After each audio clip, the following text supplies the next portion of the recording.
Today's episode is from a BMO Housing Supply and Affordability event in Toronto. Kate Lowe, Regional Vice President for Real Estate Quebec at BMO, moderated a panel discussion on the housing affordability challenge in Canada and how it can be addressed. Welcome to Markets Plus, where leading experts from across BMO discuss factors shaping the markets, economy, industry sectors, and much more. Visit bmocm.com/marketsplus for more episodes. The views expressed here are those of the participants and not those of BMO Capital Markets, its affiliates, or subsidiaries. As we gather here, it's critical to recognize that the lack of affordable housing isn't just a statistic, right? It's a reality that affects millions of individuals and families across our cities.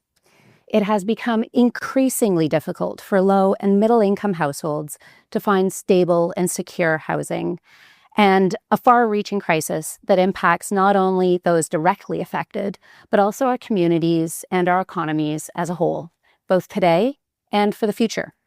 So today, we're truly thrilled to explore this multifaceted nature of this issue with our esteemed panel, who will share their experiences and their insights. So joining us will be Dave Wilkes, President and CEO of the Building Industry and Land Development Association of the GTA, less of a mouthful, BUILD. The association has 1,000 members and proudly represents builders, developers, professional renovators, and those that support the industry. He is committed to supporting volunteer boards and organizations. Dave was also a member of the Ontario's Government Housing Affordability Task Force. Also joining us will be Michael Owen, Senior Partner at Mondev. Michael is a veritable expert in all areas of urban real estate. Michael's business and project development skills are bolstered by years of in-depth education and professional experience. His work has received awards and recognition throughout the industry, and his name is synonymous with quality, integrity, and success. And rounding out our panel will be Heela Omarkhail, Vice President of the Social Impact at the Daniels Corporation. Heela is responsible for strategic initiatives that look to ensure that the social, cultural, and economic infrastructures of communities built by Daniels are as strong as their new buildings. Since 2009, Heela has been working on the revitalization of Regent Park in Toronto's downtown east. Most recently, Heela has served as inaugural co-chair of the Accelerating Accessibility Coalition, co-founded by Daniels. So we're going to kick it off right away with a question to Michael, only because you're sitting closest to me. Your choice. So Michael, help us understand the landscape. From your experience as a developer, what are the primary challenges that we're facing in improving housing affordability today? And how have these challenges evolved over the past few years? If you think about any development, there's really 5 pieces. There's land, there's hard costs, there's soft costs, there's interest, and there's taxes. Land is a tricky one. You could argue land has dropped a lot, but then vendors don't want to sell. So has it really dropped? You just get kind of this stalemate situation happening. Hard costs have been going up, and I don't expect them to stop going up. In Quebec, we just had an 8% increase for laborers. Tariffs are going to do what they're going to do. Maybe they're going to affect everything. Maybe they're going to affect, God willing, nothing, but that's going to create an inflationary component. Soft costs, honestly, are a very, very small piece. So you could put soft costs at 0. Most projects might still not work. Interest, if the bank wants to lend me money for free, I'll gladly accept it, but I don't think that's going to happen. So it costs money to borrow money. And then you've got taxes. And when I say taxes, like I kind of throw everything in there. What does it cost me to get a permit? What does it cost me to rent the street? What does it cost me for whether it be social housing taxes or park taxes or REM taxes? It seems every year there's like a new version of this. And if we look at what those different components were like 5 years ago, 10 years ago, and a percentage increase, taxes have actually probably gone up the most, at least in Montreal. Maybe they're trying to catch up with Toronto, I'm not sure, but it's been a big percentage increase. So I don't see where any of this is really going to change. I'd like to explore kind of the other side of it, because that's supply, right? We're talking about affordability. What makes something unaffordable? It's because it's too expensive. So how do we make people able to afford what is expensive? Either they make more money Okay, that's what is going to take, I don't know, 27 years or something like that. But I think there's other ways that people are not necessarily talking about. Most individuals don't necessarily look at the price, they look at the payments. And we have this, at least in our business, we do some condo, by the way, we do rental and condo, way more rental, but we do some condo. People have a hard time getting approved. They want to buy, they have a down payment, they don't get approved. And it's often because of calculations that are made and the bank decides or CMHC decides these guys can't afford it. But wait a second, what can we do to make them afford it? Why don't we talk about reducing or tying age to amortization? There's no reason that if I'm 20 years old that I should be stuck with a 30-year amortization where I could get the same thing if I'm 50 years old. I should at least get an extra couple of years. I would go as far as to say it wouldn't be such a terrible thing to just do interest only or 100-year amortizations like they do in other parts of the world. But I think that if you start putting together or giving power to younger people to help them afford what they can't afford, we're going to have a much bigger impact, at least much faster impact. In terms of other challenges, there's for sure approvals are challenging. They've gotten a lot better, admittedly. I think every level of government has said, wait a second, we better get this, we better speed this up. So Montreal has a great new program. They have 120 days to give you a permit. I don't know what happens if they take longer. I'm going to find out. You go back to the start of the queue. I don't know, but they have 120 days to give me a permit. So I got one coming in 30 days. I'll let you know. Okay. I look forward to that. Thank you. So I think that we're fixing that issue slowly. The different building codes is another one. I mean, literally, you could have one type of piping in one part of Montreal and they require a different type of piping in another part of Montreal. It's completely ridiculous. We have a national building code. Let's just use it and respect it and move on. So in terms of, there's a lot of challenges. We can only, as a private developer, address some of them. We need support from every level of government. Right from, really, I think municipal is the one that has to step it up in a huge way. Provincial, I would love to see the Quebec government take taxes off purpose-built rentals, or at the very least, increase the rebate level. It's been the same for 25 years. Everything else has gone up. Why shouldn't that follow? And the federal government, is making great initiatives. I don't really know about this build idea. We have enough competition. If the government is going to start hiring our plumbers and our formwork trades and everybody else, I think that's going to have an opposite effect. So hopefully that's not really the route that we're going. But I think if we all work together, there's some good programs at CMHC. When you can get approved for them, they're great. So those are helpful. Okay, thank you.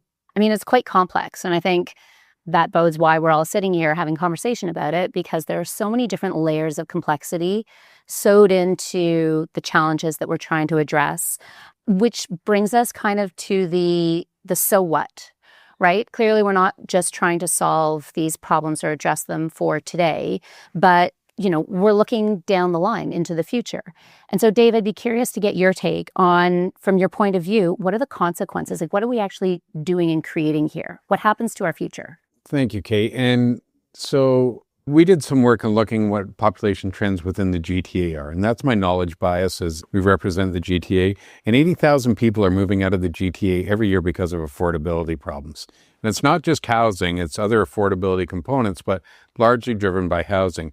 And when you look a little deeper into that, it's the people that are moving out are exactly the ones looking for that 3-bedroom house. They're in their family formation years, that demographic's moving out and taking the children with them. So from a GTA perspective, there's a number of reasons for those affordability. The Greenbelt, of course, is one of them, which influences cost of land. But the cost of doing business and the cost to build, which is our version of cost of delivery, has just gotten too high here. So I hear what Michael's saying, but I'm choosing to be an optimist right now because we are in a very difficult time. Within the GTA, sales are 85% of the 10-year average when you blend high and low rise. And we finally have government's attention that the status quo isn't going to work. And so where I would argue that we see changes in the cost of delivery related to the taxes. The market's going to do what the market's going to do on land and materials, et cetera. But if you accept that The housing issue is a national issue that is framed provincially and implemented municipally. Nationally, a huge conversation as part of the most recent election. It was the number 2 issue people were thinking about when they went to the ballot box. They had changes on HST, changes on MERBs, changes on public builder, changes on a number of things. We think there's opportunities to improve them, but it was part of the dialogue. Provincially, here in Ontario, we haven't seen enough change, but we've seen a recognition that change needs to happen, and we're seeing it all 3 levels of government, because we certainly can't sustain the current situation. Very interesting. And you're right. I mean, we see the same thing in Montreal where, to use your term from earlier, we're hollowing out our city centers and everybody is fleeing the drive to quality. Now, your idea of partnerships and who does what brings us a perfect segue, so thank you for that, to the question that we have for Heela. We know that you're working really hard on Toronto's Regent Park revitalization, which, according to your website, is viewed as the gold standard for reimagining challenged urban neighborhoods around the world through partnership, vision, and community. But when you say partnership, who are these key partners, and how do you believe we can create synergies across these roles? So I'll stand by that gold standard comment and give a little bit of context for those who might not be from Toronto. Regent Park was a fully social housing community, 69 acres, 2,000 units of government housing in Toronto's downtown east. It was amalgamated under the City of Toronto's housing agency, Toronto Community Housing, who inherited a $2.6 billion repair backlog in the early 2000s and a really challenged, stigmatized neighborhood, and had to think creatively about how to solve that issue. So went out to the private sector and through a request for proposals process, eventually selected Daniels as their development partner. Daniels, the company I work for, is a private sector developer, and we've been involved in the neighborhood for the last 18 years as the city and Toronto Community Housing's private sector partner. What makes the Regent Park example really relevant as we're looking at today is it demonstrates a strong role for the public sector.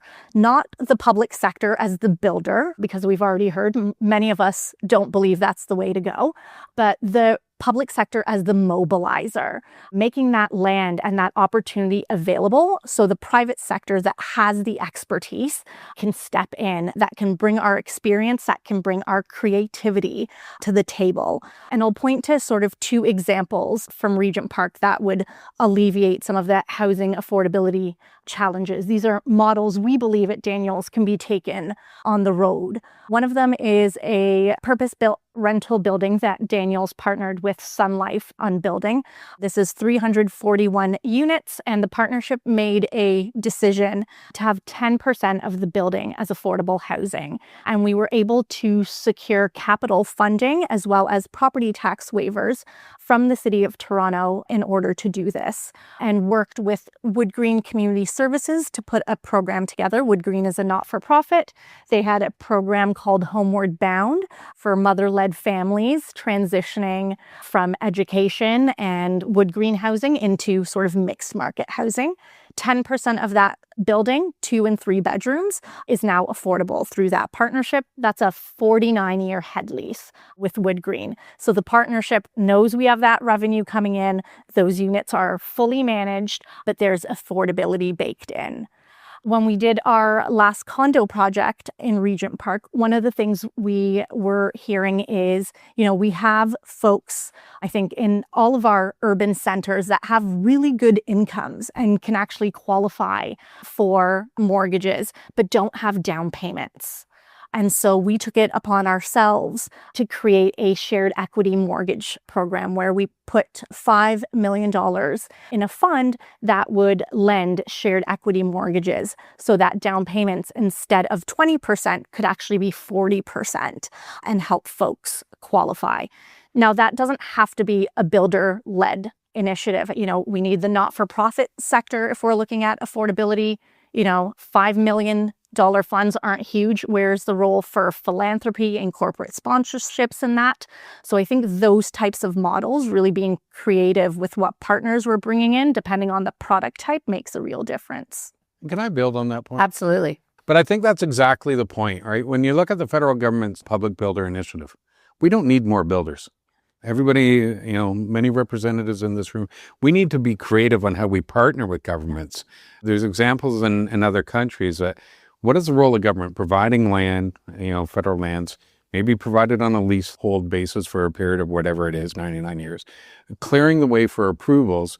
It comes potentially with conditions, and let the builders do what they do to bring supply on. Because I truly believe unless we get a different mindset on how we address these things, and similarly with GST, don't limit it.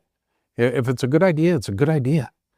And don't limit it to first-time home buyers, and partner with the sector to address that from a very specific affordability point of view. So I think the Region Park example is perfect on how we can operationalize what the government talked about during the election, but in a partnership way as opposed to a competition way. So as I was listening to the story again, it occurred to me, we know what to do. We just have to do it. We just have to execute. Yeah. Exactly. I want to say Regent Park is just one example, Right. and there are other great ones. And I want to touch on, Dave, sort of the lease model. We saw it in West Donlands here in Toronto, where the government, similar to a Regent Park process, went to a request for proposals to the development industry. I think there were 13 proposals for land on a lease that would create more affordable housing, with the stipulation of 30% of that housing being affordable. So when the government leads like that, clearly the development sector responds. And Kilmer, Tricon, and Dream were the successful sort of development group in that. And that community now is award-winning, recognized around North America. And so I think that's when we're talking about a role for government. It can be that catalyzer. Funding and financing is critical, but I know many of us probably say this. We certainly say that at Daniels, but it all starts with land. I want to get your input as well, Michael, when we're looking at this affordability issue, and we always have to balance, the feasibility at it, the financial viability, the profit, and also the need for the affordable housing. So building on their examples of suggestions, what strategies have you found effective in your balance in Montreal? Well, I think we saw this coming a few years ago, where the nominal price is kind of the most important thing.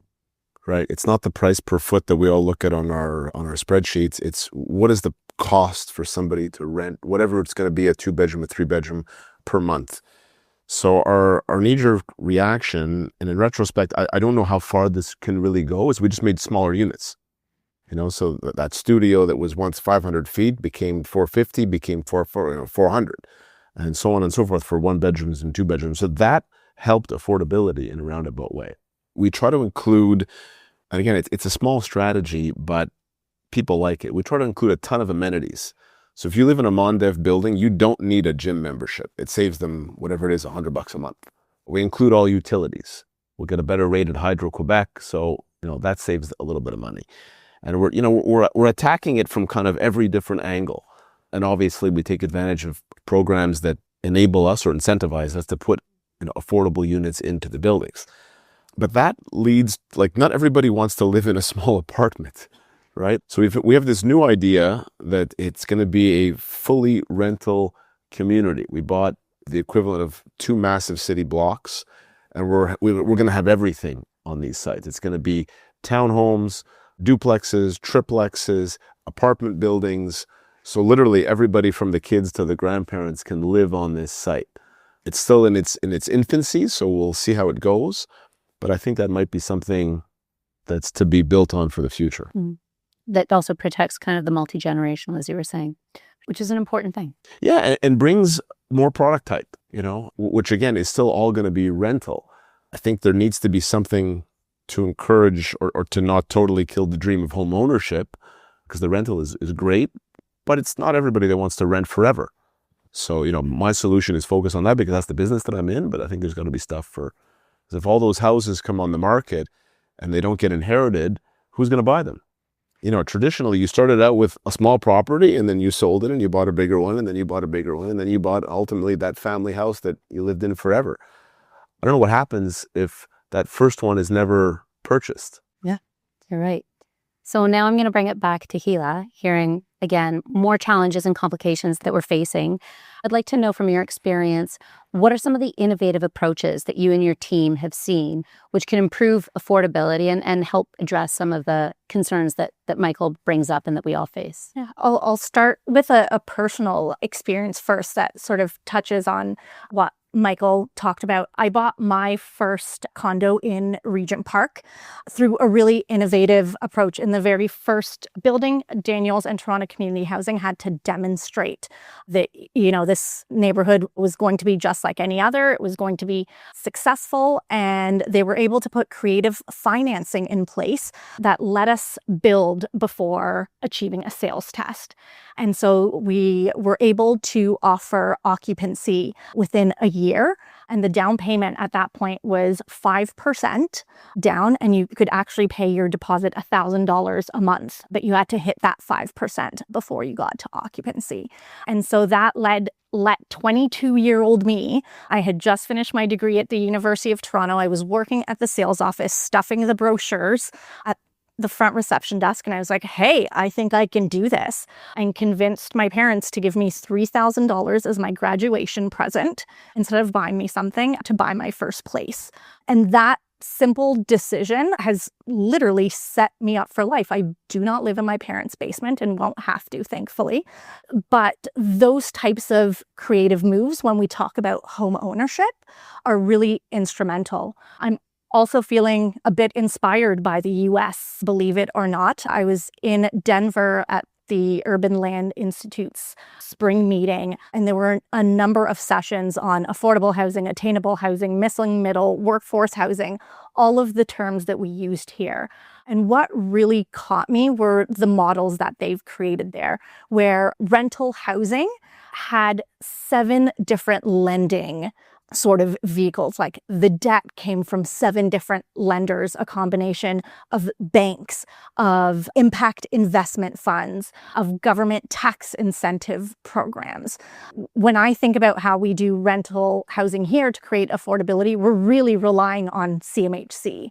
There are no alternatives. So to think that, affordable housing, not just affordable housing, workforce housing, middle housing in the US is created with 7 different financing buckets was quite incredible, and really has me thinking about, okay, how do we recreate that here? We have the likes of the United Ways, the community foundations. Those are all groups in the US. The banks, through Community Reinvestment Act financing, are investing in attainable and workforce housing. So, I'm really coming back to my earlier point of let's expand our reach on who's involved. Traditionally it's government looking at the private sector looking at government, and it's just not broad enough. And then really excited that there is a national foundation now being created in Canada. I think they'll work nationally, called Partners for Affordable Housing, that will hopefully raise philanthropic dollars to invest alongside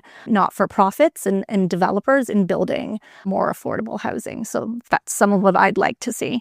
Excellent. I want to jump in and add something to that, because, you mentioned CMHC. CMHC is great, but they're the only game in town, literally. And if you're, CMHC kind of treats everybody the same way. If you're buying buildings, it's the same program through CMHC as if you're building them. That doesn't make any sense. If I'm buying a building, I'm not adding inventory. I'm just buying a building. Big deal. When I'm building one, I'm actually creating something. I'm putting units on the market. In my point of view, that CMHC is looking at me and the building buyer in the same bucket doesn't make sense. There should be a different set of programs, or a different set of whatever you want to call them, to enable builders to add inventory. It shouldn't be the same thing. And innovation can't be just defined as construction. I think what Heela was saying, how do we finance? What's the role of, in this industry, in the condo part of this industry, pre-construction financing is so important. If the pre-construction buyer has gone away because of a variety of things, including bans on foreign buyer, what do we do to replace that? How do we convince government that the capital is good because it encourages supply? So what I get motivated by is just let's redefine what we mean by innovation and make it broader, right? And I think because, as you were saying, Michael, there's so many components of buying. and building a new home, let's make sure we apply innovation to all of that. Yeah, it doesn't make any sense really that I can put up an apartment building without one lease. The building's not finished. But, you want to put the same condo building up? Yeah. I got to have 100 sales or 200 sales, whatever it is. Why? Yeah, I agree. Dave, because you began, you're part of our panel discussion by declaring that you were an optimist. And you're optimistic about the future and what we can do and how we can change it.